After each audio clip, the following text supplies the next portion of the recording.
Assalamu alaikum guys, you are watching By the Way Cousins and today I am going to teach you locomotor modules, bones and its determination and its attachments. Let's start it. Upper limb bones. Upper limb bones includes 5 bones. Number 1, pectoral girdle. Pectoral girdle involves clavicle and scapula. Clavicle is the anterior part and scapula is the posterior. Both forms pectoral girdle. Number 2, the arm, which is humerus. 3, forearm, which is radius and ulna. 4, wrist, carpal joints. Number 5, hand, metacarpals and phalanges.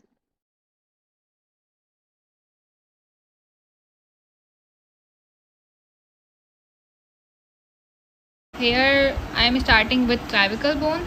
So clavicle. What is clavicle? ये clavicle bone आपके सामने मैंने रखी हुई है. So इसका एक medial part होगा, एक lateral part होगा. Later अब मैं बताऊँगी आपको कि मैं क्या lateral और medial से मतलब है मेरा. Now क्लैविकल होती क्या है? Clavicle as a long bone होती है जो कि हॉरिजॉन्टली लाइन कर रही लगी हुई होती है. ये हमारे ना नेक के पास, नेक से स्टार्ट हो रही होती है. लाइक स्टर्नम होता है, स्टर्नम के बाद जो हमारी नेक का पार्ट है वहाँ से स्टार्ट हो रही होती है और ये हमारे आर्म तक जा रही होती है. यही बोन होती है जिसको लोग कहते हैं ब्यूटी बोन. सही है. और जो है यही सबक्यूटेनियसली होती है, मतलब स्किन के बिल्कुल नीचे होती है और हम इसको महसूस कर सकते हैं. आप अपने शोल्डर पे हाथ रखें तो एक उभरी हुई बोन नज़र आ रही होगी, दैट इज़ क्लैविकल. ओके. अच्छा, ये इसकी ना 3 पार्ट्स होते हैं जो अटैचमेंट, आर्टिकुलेशन ऑफ क्लैविकल हम जिसे कहते हैं. तो ये मीडियली किससे अटैच होती है? ये स्टर्नम के स्टर्नम का जो अपर पार्ट है, जैसे ये स्टर्नम है हमारे पास, लाइक दिस. ये स्टर्नम है हमारे पास. तो इसका जो अपर पार्ट है इसको हम कहते हैं मेनोब्रियम. क्या कहते हैं? मेनोब्रियम. स्टर्नम के मेनोब्रियम के साथ ये यहाँ पे अटैच्ड होती है और ये जो है हमारे आर्म तक जारी होती है. सो इसकी लोकेशन ये है मेनोब्रियम से. अच्छा, उसके बाद लेटरली, ये मीडियल साइड है. इसका जो मीडियल साइड है ना, मैं भी बताऊंगी कि मीडियल साइड और लेटरल साइड कैसे आप मतलब अपने आप को समझा सकते हैं. तो इसका जो मीडियल साइड है ना, वो किससे अटैच है? स्टर्नम से. इसका ये वाला साइड जो है मैं आपको दिखा रही हूँ, ये मीडियल साइड है. सही है. उसके बाद फिर लेटरली विद स्कैपुला से ये अटैच होती है. मतलब जो इसका लेटरल साइड ये है, ये स्कैपुला से अरेंज होता है. इसको हम एक्रोमियो क्लैविक्यूलर जॉइंट कहते हैं. इन दोनों के दरमियान जो जॉइंट आएगा वो एक्रोमियो क्लैविक्यूलर जॉइंट कहलाएगा.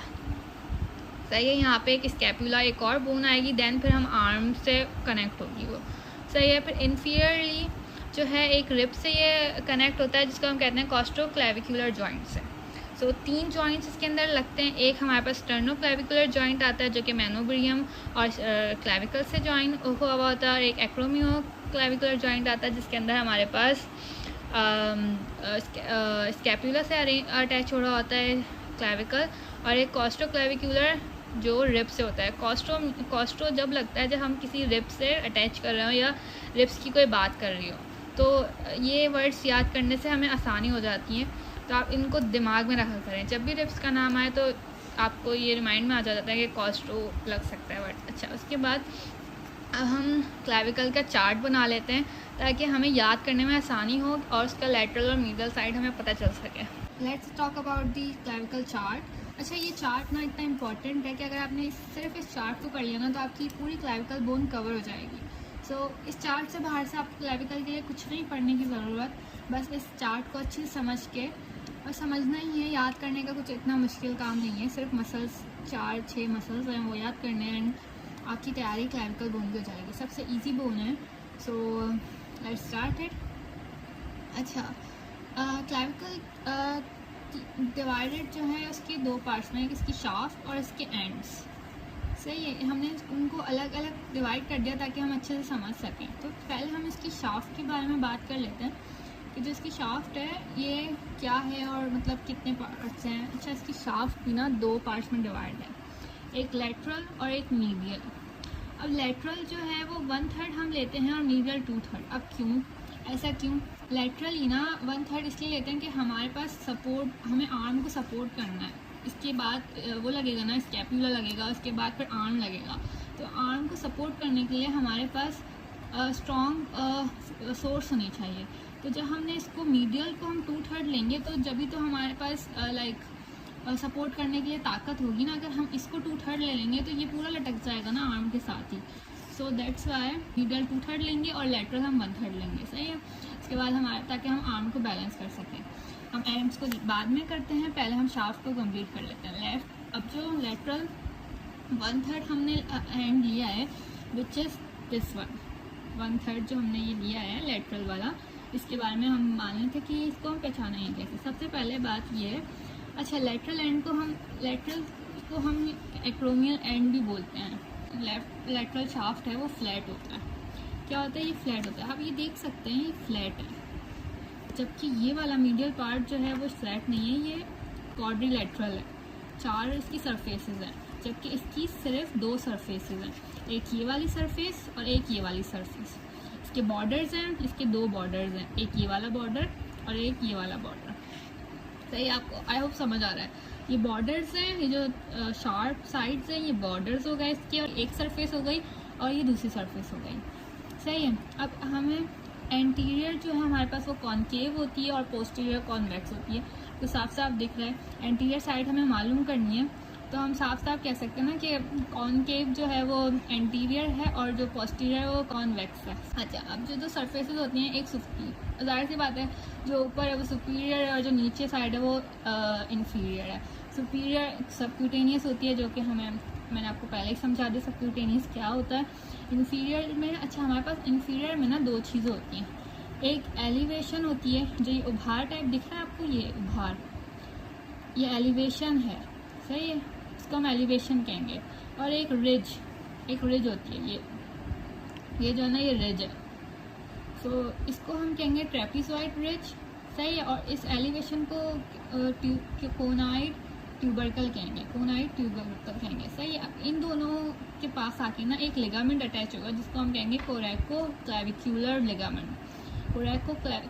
लिगामेंट। ये इंपॉर्टेंट है, इसको याद कर लीजिएगा। अच्छा, उसके बाद जो हमने 2 बॉर्डर्स पढ़े थे ना, अब हमें पता है एंटीरियर बॉर्डर है एक, हमारे पास पोस्टीरियर बॉर्डर है। तो एंटीरियर बॉर्डर पे हमारे पास कौन सा मसल आके लग रहा है? डेल्टॉइड मसल आके लग रहा है, जो कि इस शेप का, ट्रायंगुलर शेप का होता है। और आपने अक्सर देखा होगा, मैं आपको अभी दिखा दूंगी साइड पर, डेल्टॉइड मसल आके लगा हुआ होगा एंटीरियर बॉर्डर ऑफ क्लेविकुलर, सही है। इसके बाद पोस्टीरियर बॉर्डर पर ट्रेपिजॉइड मसल है, ये भी मैं आपको, ट्रेपिजियस मसल है, जो कि मैं अभी आपको ये भी दिखा दूंगी कि कैसे अटैच हुआ है, साइड में आपको दिख रहा होगा। अच्छा, उसके बाद है हमारे पास मीडियल 2/3। अभी हमने क्या पढ़ा? लेटरल 2/3 पार्ट पढ़ा। शाफ्ट क्या 2 पार्ट्स थे, लेटरल और मीडियल। एक लेटरल हमने पढ़ लिया कि वो फ्लैट होता है, इसके 2 बॉर्डर्स होते हैं और 2 सरफेसेस होते हैं। उसके बाद फिर हमने जो है मीडियल पढ़ा, जिसकी 4 सरफेसेस होती हैं और इसका कोई बॉर्डर नहीं है। आप देख सकते हैं ये 4 बिल्कुल बॉर्डर कुछ बना हुआ नहीं है, 4 सरफेसेस हैं इसकी। एक सरफेस इसकी सुपीरियर होगी, एक इंफीरियर होगी, सही है, एक ये साइड वाली होगी एंटीरियर और एक होगी पोस्टीरियर। अच्छा, यहाँ पे जो एंटीरियर सरफेस है ना वो कॉन्वेक्स होगी, आप देख सकते हैं ये कॉन्वेक्स है कि सरफेसेस पे कौन कौन से मसल्स हमारे पास अटैच होते हैं। सो एंटीरियर सरफेस पर हमारे पास पेक्टोरालिस मेजर अटैच होता है। पेक्टोरालिस मेजर कौन से पे होता है? एंटीरियर मसल पर। और पोस्टीरियर पर हमारे पास होता है स्टर्नोहायोइड मसल। अब स्टर्नो जो है वो स्टर्नम से निकला है, और हायोइड जो है ये एक बोन होती है जो कि हमारे पास नेक रीजन में मैंने लिखा हुआ है, नेक रीजन में स्टर्नम से ऊपर बोन होती है। स्टर्नम मतलब स्टर्नम है, उसके ऊपर जो है एक नेक रीजन है, उसके उधर जो है हमारे पास ये बोन पाई जाती है। तो इन दोनों को अटैच कर रहे होता है, इसलिए इसको कहेंगे स्टर्नो हायोइड मसल होता है। उसके बाद सुपीरियरली मतलब ऊपर का जो साइड है इसका, इधर स्टेर्नोक्लेडोमास्टॉइड मसल होता है। अब ये मास्टॉइड जो है ना, हेड और नेक में हम पढ़ेंगे आगे कि ये मास्टॉइड मसल क्या होता है। जब हम हेड और नेक कवर करेंगे इन फ्यूचर इंशाल्लाह, तो हम उसमें ये पढ़ेंगे मास्टॉइड मसल क्या होता है, सही है। और क्लैडो का क्लेविकल के लिए क्लैडो यूज़ हुआ हुआ और स्टर्नो स्टर्नम से निकला हुआ है। सही है। तो स्टर्नोक्लेडो मेस्टॉइड मसल किधर होता है, सुपीरियर से आके अटैच्ड होता है, सुपीरियर क्लेविकुलर से आके अटैच्ड होता है। और इंफीरियर में हमारे पास कौन सा मसल आके अटैच होता है, यहाँ पर सब क्लेवियस मसल होता है। सब क्लेवियस मसल, क्लेविकल के नीचे वाला मसल इज कॉल्ड सब क्लेवियस मसल। इंफीरियर मसल के कुछ पार्ट्स हैं जो कि मैं आपको बताती हूँ। इंफीरियर के नीचे आप देख सकते हैं मसल के अलावा ये सब चीज़ें भी लगी हुई हैं, तो हम देखते हैं इसको। पहला जो है ये लेटरल, इसका जो अब ये इसकी बात हो रही है इंफीरियर साइड का जो मीडियल पार्ट है ना, उसके अंदर जो लेटरल पार्ट है, ये देखें, ये लेटरल वाला, हम लेटरल मीडियल 2/3 ले रहे थे ना, तो ये 2/3 का जो ये लेटरल साइड है, सही है। इसमें क्या है हमारे पास, लॉन्गिट्यूडनल सबक्लेवियन ग्रूव है, ये देख रहे हैं आप, लॉन्गिट्यूडनल सबक्लेवियन ग्रूव प्रेजेंट है, सही है। उसके बाद सब क्लेवियस मसल यहाँ आके अटैच होगा। जो हमने बात करी कि इन्फीरियर पर सब क्लेवियस मसल अटैच है, तो इसका मतलब क्या है, सब क्लेवियस पर सब क्लेवियस मसल की मतलब सब क्लेवियस मसल कहाँ अटैच हो रहा है, ये लॉन्गिट्यूडनल सब क्लेवियन ग्रूव पर अटैच हो रहा है आकर। तो ये इसकी जो ये मार्जिन्स दिख रही हैं आपको, ये शार्प जो एंड्स दिख रहे हैं ना, ये शार्प्स वाले, इसको हम कहते हैं क्लेविपेक्टोरल फेशिया कहते हैं, ये कॉर्नर्स हैं। तो ये यहाँ पे ये हम बाद में पढ़ेंगे कि ये क्या होता है। फॉर नाउ हम इसको भी ये याद कर लेते हैं कि क्लेविपेक्टोरल फेशिया में ये इन्वॉल्व होता है, सही है। उसके बाद हमारे पास ओरल इम्प्रेशन है। ओरल इम्प्रेशन क्या चीज़ है, एट मीडियल एंड पर, इसकी जो मीडियल एंड है ना ये, तो इधर जो ना एक ओरल इम्प्रेशन दी हुई है, उस उधर आके जो है ना कॉस्टोक्लेविकुलर लिगामेंट आके अटैच्ड होगा, ये बात आपको याद रखनी है। उसके बाद हमारे पास न्यूट्रिएंट फोरामेन भी होता है। अभी न्यूट्रिएंट फोरामेन क्या होता है, अब हमें मतलब कहाँ से इस बोन को न्यूट्रिशंस मिलते हैं, तो ये कहाँ से मिलते हैं, लेटरल एंड ऑफ ग्रूव का जो लेटरल एंड है, उसके ऊपर एक ब्रांच निकली हुई है सुप्रा क्लेविकुलर आर्टरी, उससे जो है इसको न्यूट्रिएंट्स मिल रहे होते हैं। सो ये हमारे शाफ्ट की बात थी क्लेविकल की। अब हम लोग इसका वो बता देते हैं एंड का। एंड क्या है, इसके लेटरल एक एक्रोमियल एंड है और एक मीडियल एंड है, जिसको स्टर्नल एंड होता है। मैंने आपको बताया था कि एक स्टर्नम से जाके ये स्टर्नम से जाके फेस कर रहा होता है, और एक ये लेटरल इसका होता है जो हमारे आर्म में जाके, आर्म के ऊपर जो स्कैपुला होता है उसके साथ अटैच हो रहा होता है, तो उसको हम कहते हैं एक्रोमियो क्लेविकुलर लिगामेंट, और इधर कहेंगे हमें sterno clavicular ligament. And that's all, thank you. Thanks for watching our video. If you have any query, you can ask below.